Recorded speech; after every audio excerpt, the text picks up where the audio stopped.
I want to take a few minutes to update you on what's going on this week. Hope you all had a good weekend.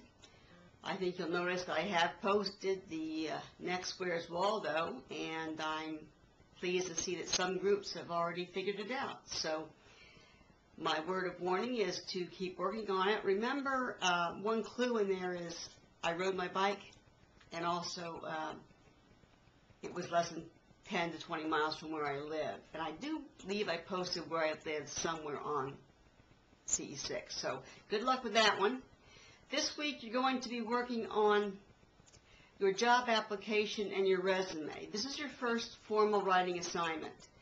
And this is going to be due June 3rd. So as you're working on this, you will be also working on a few grammar skills. So don't forget to complete the module as well. The JAL and resume will be due on June 3rd. Now you've got a couple of ways to approach this.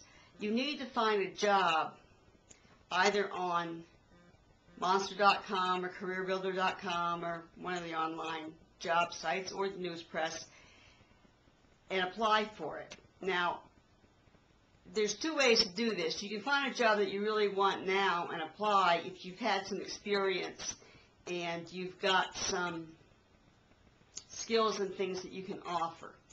It's very difficult to create a resume when you don't have very much experience, and therefore the resume is not really complete. So if you're young, you're just out of college, you're just out of high school, and you don't have a lot of experience under your belt, my advice is to project yourself 5 years in the future.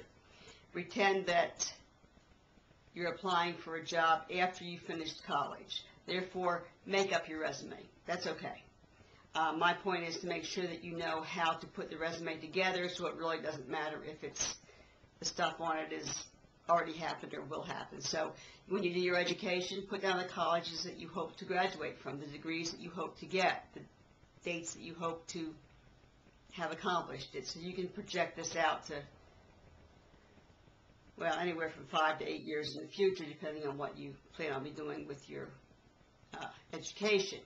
Then with your job application letter, just pretend that you're writing it and you've had some experience. If you really haven't had experience in the field, you can pretend that you have. So I think it's easier to get a good resume and a good job application letter if you really do have some experience. So if you have no experience, make it up. If you have experience, if you've been around for a while, you've been in different jobs, and by all means, just go with what you've got.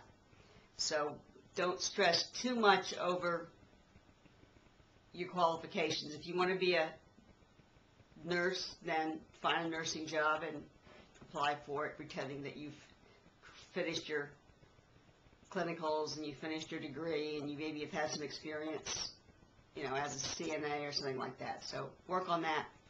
This is due the 3rd, and I'm going to be posting a rubric that will be used in grading them.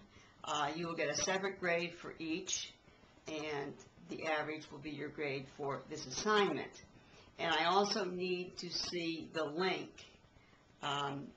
or you can paste it into the discussion board, the job that you plan on applying for, because I need to look at that as well. And another thing, when you do the resume and the job application letter, make a point to try to find out who is on the search committee or who is the personnel director. Instead of saying in your job application letter, dear sir or madam, it's really nicer if you can put a name to that. That's my advice for those, and I hope you have a great week trying to put things together. I look forward to talking to you later and getting the papers in on the 3rd. So have a great one. Bye-bye.